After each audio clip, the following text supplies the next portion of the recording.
Welcome back to GM Vision. Today we're going to be taking a look at our Week 6 picks, our bets against the spread, and we're going to put together an alt parlay at the end of the video. We had some rough picks last week. We went 8 and 6, which was probably right around average, probably a little bit above average. That's going to bring us to an overall record of 53 and 24 on the season. We just started doing betting last week. We were 2-0 against the spread and 2-0 in our alt parlay. We had one alternate line parlay at the end of the Week 5 picks, which was plus 132, and we hit it.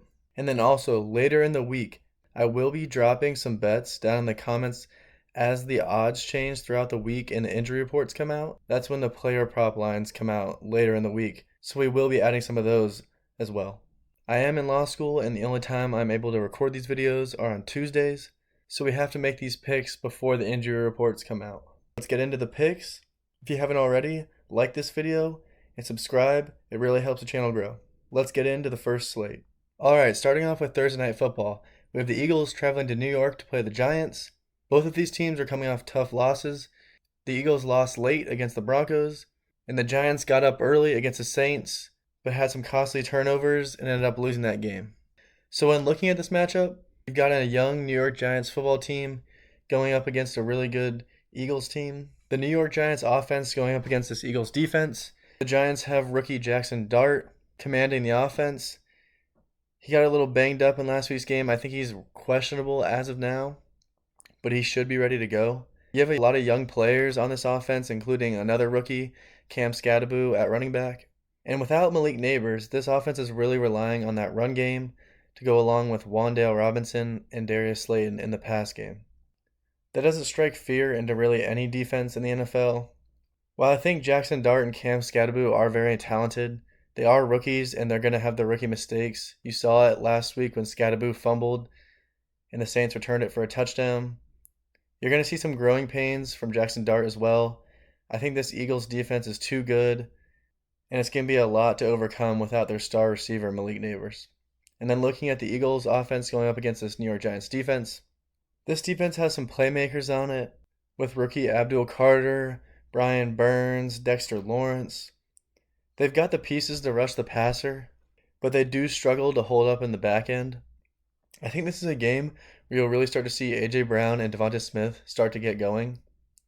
And then later in the game, the Eagles just start to dominate on the ground as they get a lead with Saquon Barkley. So we're going to stick with the Eagles in this one. I just don't think Jackson Dart and that offense will go mistake-free and play well enough to beat this Eagles team. And then looking at the first game of our Sunday slate, you have the Broncos playing the Jets in London. The Broncos are coming off a great team win against the Eagles, and the Jets are coming off a really tough loss to the Cowboys. We talked in the last video, we were a little suspect of the line as the Cowboys were only 1.5 point favorites against the Jets, but that proved to be completely false. The Cowboys got off to a hot start, and it really wasn't a game from the beginning. When looking at this matchup, this Jets offense is going to have a tough time moving the ball against the Broncos defense. The Broncos defense has playmakers all over the field. They have a great pass rusher in Nick Bonito and the best corner in football in Pat Surtain II. The Jets could have some success running the football in this one, but if they're not able to hang with the Broncos and they're forced to throw the football, I can see where this one might get out of hand. This Broncos defense was able to go toe-to-toe with an Eagles offense that's very dynamic and can win in many ways. So this is going to be a very tough matchup for Justin Fields and Breece Hall. And then looking at the Broncos offense going up against this Jets defense, the Jets really haven't been able to stop anybody all year. They've played in some close games, like the first game of the year against the Steelers, and then they played a close game against the Bucks. But we've seen what happens when they play good teams. The Bills pretty much blew them out, and so did the Cowboys. I think the Broncos really try to get the run game going in this one with rookie R.J. Harvey and J.K. Dobbins. They've got a good variety of pass catchers, and I think the Broncos offense really controls the clock in this game and gets the win. Then moving on to the Chargers, traveling to Miami to play the Dolphins. This is an interesting game. The Chargers are coming off tough back-to-back losses to the Giants and the Commanders. They're also without their rookie running back, Omarion Hampton, who just went on IR. They really aren't looking like the same offense without their star left tackle, Joe Alt. And without their starting running back, Omarion Hampton, I don't really see this offense looking any better. They've got some good pass catchers, Ladd McConkey, Quentin Johnston, and Keenan Allen. And when looking at this Dolphins secondary, I think they will eat. I think the Chargers will be throwing the ball a lot in this game. I think you see big numbers from Herbert and all of the receivers. But don't forget, the Dolphins gave up 200 plus yards rushing to Rico Dowdle last week, so they might not even need their starting running back to have success on the ground. The Dolphins are coming off a gut-wrenching loss to the Carolina Panthers, one of the worst teams in the NFL. They let a running back go over 200 yards against them and fell apart late in a heartbreaking fashion. Looking at this Miami offense, I think they will have some success. Achan's a really good player. He's very dynamic out of the backfield, whether it's running or catching the football. Waddle's playing well, and they've got a new piece at tight end in Darren Waller, who's coming off not playing football for a few years and has made an instant impact on this team. So I think you can see the Dolphins have some success on offense, but both these teams are really going in the wrong direction, and the Chargers just really have more to play for this year. I think that pass game figures out a way to get it done, and they take this one on the road in Miami. Then looking down at a great matchup, you have the 3-2 Seattle Seahawks traveling to the 4-1 Jacksonville Jaguars. The Seahawks are coming off a heartbreaking loss against the Bucs at home this past Sunday. They've been playing really well this year, and this past week they just got in a shootout with the Bucs, where Sam Darnold had a chance to go win the game and ended up throwing an interception, which gave the Bucs an opportunity to kick the game-winning field goal. And the Jags are coming off a very emotional victory at home over the Kansas City Chiefs, where their offense seemed to really start to put it together. They got their rookie star Travis Hunter going in the pass game, and Brian Thomas Jr. also had a very good game as well, with a connection late in the game to help the Jags have a game-winning drive against the Kansas City Chiefs. Looking at this matchup, it's two teams that are playing very well right now. The Seahawks offense is clicking. JSN is playing at an all-pro level. He had 132 yards and a touchdown last week against the Bucs, and they were able to get that run game going, with Kenneth Walker having 86 yards on the ground against one of the best run defenses in the NFL. Sam Darnold also looked very sharp, going 28 for 34 for 341 yards, 4 touchdowns, and only one very costly interception at the end of the game. And when looking at this matchup against this Jaguars defense, the Jaguars defense is very opportunistic. They are forcing these turnovers. You don't really see them getting lucky with these turnovers, which makes it seem like this is going to be sustainable for them over the period of the season. They're doing everything from getting interceptions to forcing fumbles. They're in the right place at the right time. And I think Sam Darnold will put the ball in harm's way a few times against this Jaguars defense. However, I do think they will be able to move the ball. JSN will probably have another good game, but we'll see who wins the turnover battle there. Then looking at the Jaguars offense going up against the Seahawks defense, Baker had a game against this defense last week. That Bucs offense is clicking on all cylinders right now, and they're going up against a team in the Jaguars who are really starting to figure it out on offense. Trevor Lawrence was able to will his team to a win, which is probably the first game where he was one of the main reasons they won the football game. Their star receiver, Brian Thomas Jr., is starting to pick it up, and they're finally starting to get their rookie, Travis Hunter, going in the pass game, where he had an amazing catch in that Chiefs game. But the Jags have really been known this year for how good they've been on the ground. I expect them to keep that going against the Seahawks, but I think you continue to see that evolution in the pass game. It's really going to start clicking for Trevor Lawrence and his receivers, and I think you see them take that next step in Week 6 against the Seahawks defense. The Jags win a close one at home. So the pick against the spread for this slate will be the Jaguars -1. All right, taking a look at this second slate of games, you have the Cleveland Browns traveling to Pittsburgh to play the Steelers. The Browns are coming off a tough loss where their rookie quarterback Dylan Gabriel got his first start in London against the Vikings. It came down to the end, but the Vikings were able to score a late touchdown to push them past the Browns.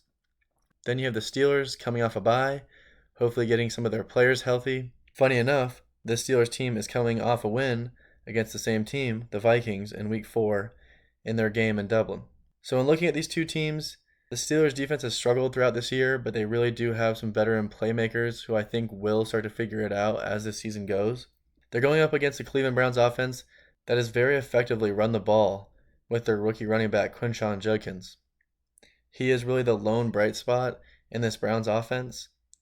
Dylan Gabriel did play pretty well in his first start and did make some pretty impressive throws.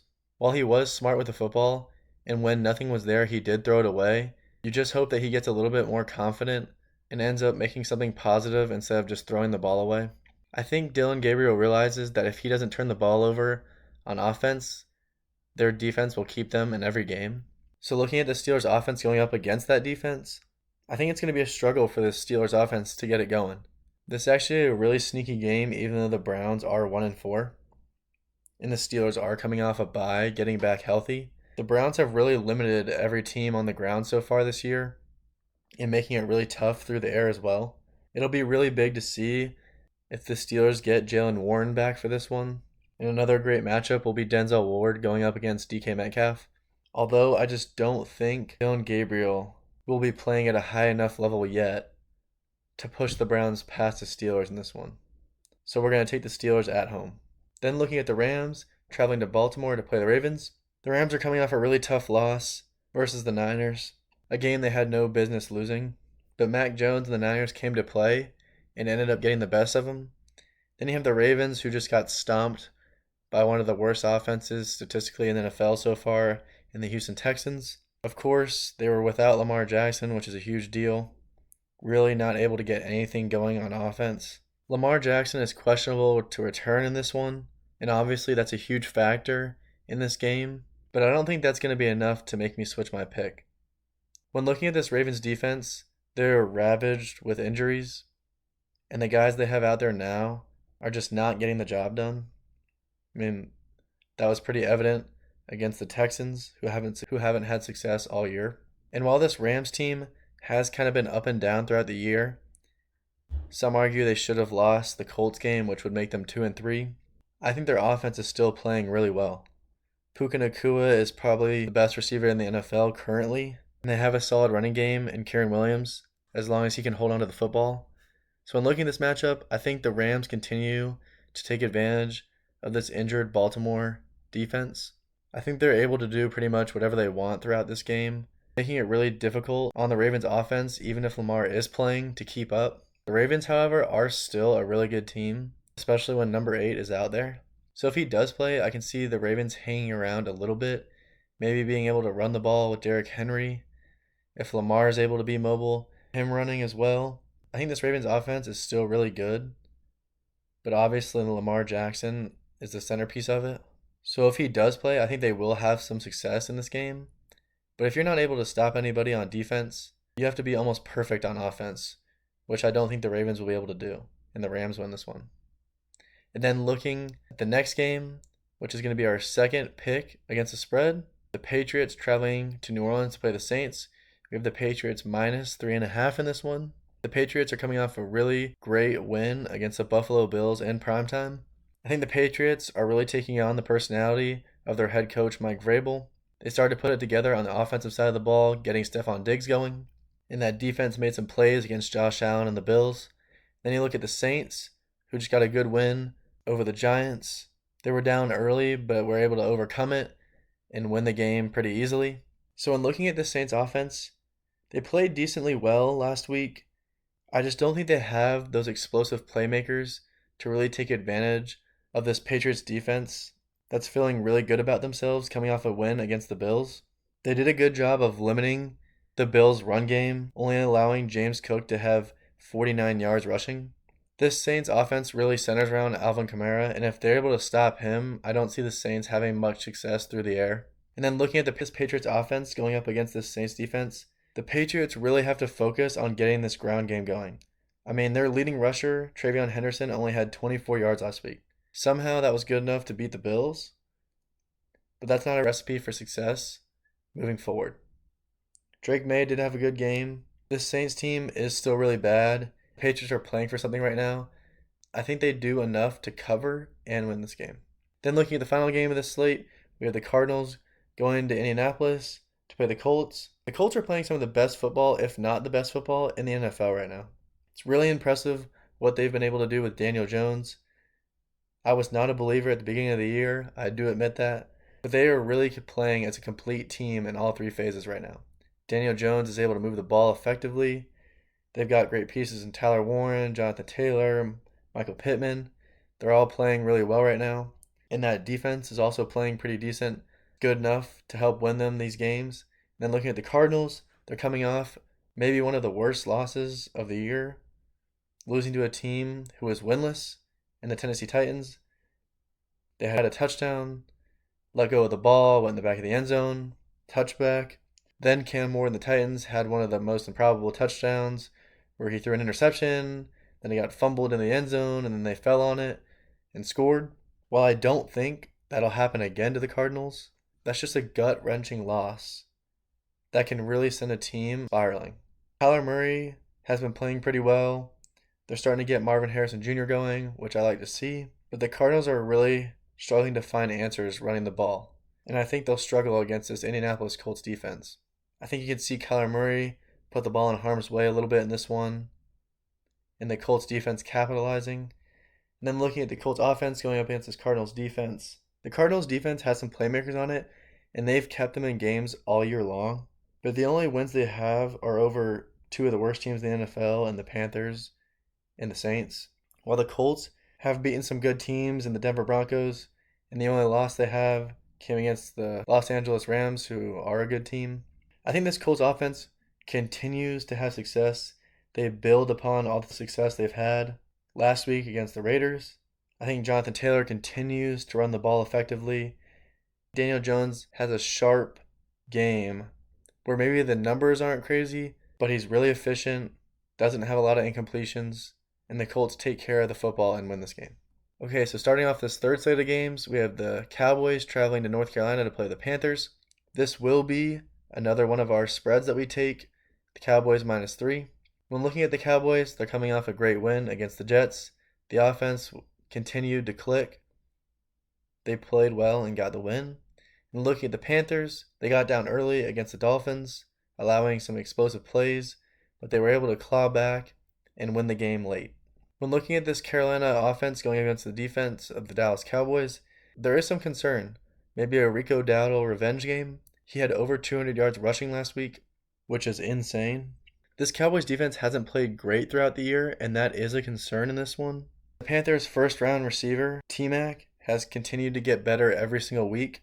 This Cowboys defense has given up a lot of yards, and I think those two, as long as Bryce Young takes care of the football, will have success in this game. But I just think this Cowboys offense is playing too well for the Panthers to hang in a shootout. Javonte Williams rushed for 135 yards and a touchdown last week, and Dak Prescott was very efficient, throwing 4 touchdowns. I think the Cowboys continue to have success on offense and just score too many points for this Carolina Panthers team to keep up with, and the Cowboys win by 3 or more. Then looking at the San Francisco 49ers traveling to Tampa to play the Bucs. The Bucs are coming off yet another game-winning drive against the Seattle Seahawks. This Bucs team has been really exciting to watch all year long.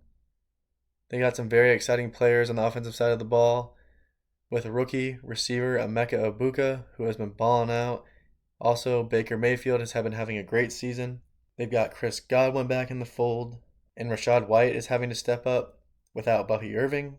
But this San Francisco defense will be a good test for them. They just went and beat the Los Angeles Rams last week, a big part in that defense stepping up, causing a huge forced fumble at the end of the game to save a touchdown. We'll see if Brock Purdy ends up going in this one or if it's Mac Jones again. Either way, when looking at this San Francisco offense going against the Bucs defense, this is a very injured team. We don't know who's going to be out there, if Pearsall or Jennings will be ready, even who's going to be at quarterback. But either way, I think they will have success moving the football against this Bucs defense. Now McCaffrey might struggle to get it going on the ground. This Bucs defense does have a great run defense. And then looking at this Bucs offense going up against the Niners defense, I think the Bucs continue to keep it rolling. They're super hot right now. They're getting players back. Hopefully Mike Evans is able to return soon. They're just playing at a really elite level. And I think any team that plays them is going to have to score points and keep up with them. I just don't think San Francisco, with all the injuries they're having, is going to be able to keep up with the Bucs, and the Bucs win this one at home. Then taking a look at the Titans versus the Raiders. This is a really tough one. We'll have to keep an eye on this one to see if we want to flip-flop our pick. Like I said, this video is recorded on Tuesdays. These games are subject to change throughout any injuries coming out. We'll see how Brock Bowers is doing in this one. But this Raiders offense really just got beat pretty bad against a hot Colts team. I didn't really put on a good showing. Ashton Genty did play pretty well in this game, but they really had no shot. Then looking at the Titans, they finally got their first win against the Cardinals in a pretty lucky, crazy fashion. And looking at this Titans offense, they're starting to play a little bit better. Cam Ward looks a little bit more comfortable. Some of these receivers are getting going. They really need Calvin Ridley and their rookie receiver Alec Ayumaner to keep stepping up if they want to win some of these games. And I think they will have success going up against this Raiders defense, who's really struggled to stop teams through the air and on the ground as well. I mean, they haven't really been good throughout this first 5 weeks of this season. And looking at this Raiders offense, they're going up against the Titans defense, who hasn't been good in their own right either. Really struggling to stop teams. They're on the field a lot.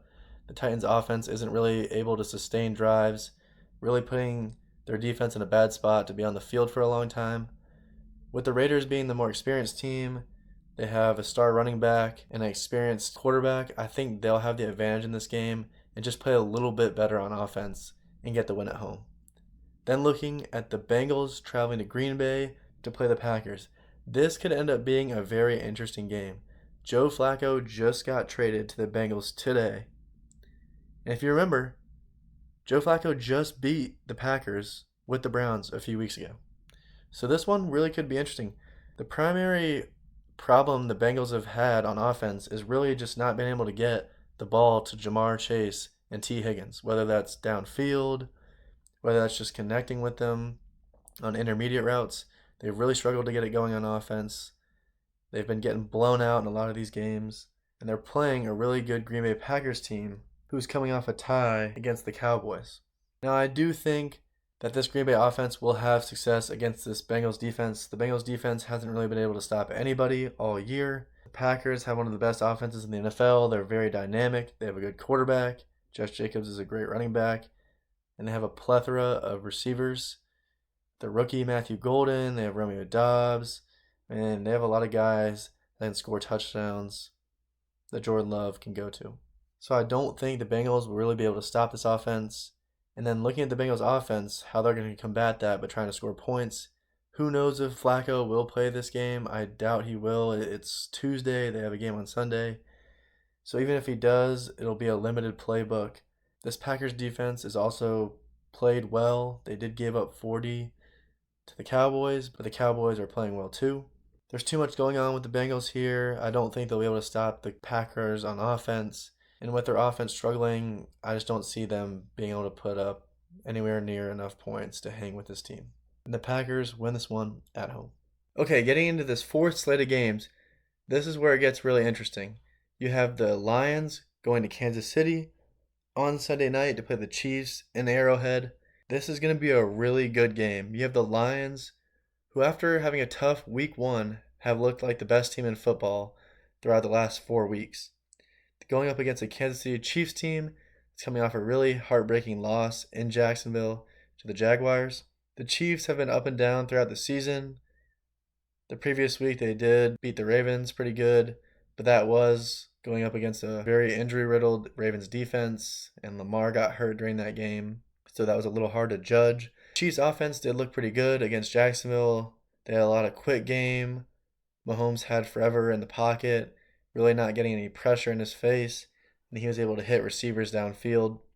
They also got their run game going a little bit more than it has throughout the first few weeks of the season, and it doesn't get any easier here for them. This offense is going up against a defense in the Lions that will get pressure on them. They have Aiden Hutchinson, one of the best edge rushers in the NFL right now. They've got some great players on that Lions defense, and I do think they will be able to get pressure on Mahomes in this offense. Last week in Jacksonville, the Jags were without their star edge rusher, Trayvon Walker, so they had some backups playing. I think it made it look like that Chiefs offensive line was playing a little bit better than it actually was. The Chiefs are still without Rashee Rice, who's going to make a huge impact on this offense once he gets back. And then looking at this Lions offense going up against this Chiefs defense, the Lions are clicking on all cylinders on offense right now. They're able to run the ball with Gibbs and Montgomery. Amon-Ra is doing his thing. Jared Goff is playing really well and really efficient. And I think this offense will have success on the ground and through the air against this Chiefs defense. I think this game is going to be a shootout. It's going to be a back and forth game, and it's really going to come down to which defense can make that extra play, which defense can get that extra turnover to win this game. And I think the Chiefs have their back against the wall. If they lose this one, it's going to put them at 2-4. And the schedule for them doesn't get much easier. They do get the Raiders right after, but then it goes Commanders, Bills, Broncos, Colts, Cowboys. I mean, that's a gauntlet. So unless they start to pick up some of these important games early in the season, they could really put themselves in a bad spot. I think that can make them dangerous in this game. But at the same time, I think the Lions are hungry. They've played the Chiefs a bunch in the past. They've had some success. I think the Lions offense is just too much for this Chiefs defense in this one, and they end up getting the win on the road. Then we have two Monday Night Football games. First, starting off with the Bills at the Falcons. You have the Bills, who are coming off a tough loss against a divisional opponent, the Patriots, last week, giving them their first loss of the season. Going up against this Atlanta Falcons team, who had a bye last week. They're coming off a win against the Commanders, but that was the Commanders without Jaden Daniels. To which the game before that, they lost 30-0 against the Panthers. So this is going to be another of our picks against the spread. We are taking the Bills minus 4.5. I think that's great value. I think the Falcons are really still trying to figure it out on offense. This Bills team is still one of the best teams in the league. I think this 4.5 line is a little bit disrespectful to them just because they lost to the Patriots. The Bills are really going to bounce back and want to win this game. So looking at this matchup, the Falcons offense against this Bills defense has been playing pretty well throughout the entire season. They had a tough test against the Baltimore in week 1 and haven't really played any good offensive teams. So this could be interesting. Will the Falcons offense get it going? Will they start to click? Can Penix get the ball to Drake London and Kyle Pitts? And can Bijan continue to play at an all-pro level? That will be a true test against this Bills defense, which is why I think this line is 4.5 and why it is a little bit close. I think Josh Allen bounces back and has a huge game. James Cook gets going again. And the Bills just show why they're one of the best teams in the NFL, and they handle business in Atlanta on Monday Night Football. Then you have the Bears going to Washington to play the Commanders. This is a very interesting game. You have two young, promising quarterbacks going head-to-head. The Commanders are coming off a great win against the Chargers, where they handle business, really getting their rookie running back, Jacory Krosky-Merritt, going.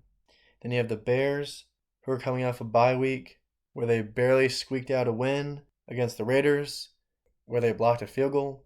When looking at this Bears offense going up against this Commanders defense has been improving each week, but so has this Bears offense. Rome Odunze is really starting to get it going. Caleb Williams is starting to play better, but this Commanders defense has been getting better too. So when looking at this matchup, you have the Bears offense going up against this Commanders defense. Caleb Williams and the Bears have been improving each week. Rome Odunze is really starting to get going. They have some weapons. DJ Moore, DeAndre Swift. This offense is really starting to figure it out.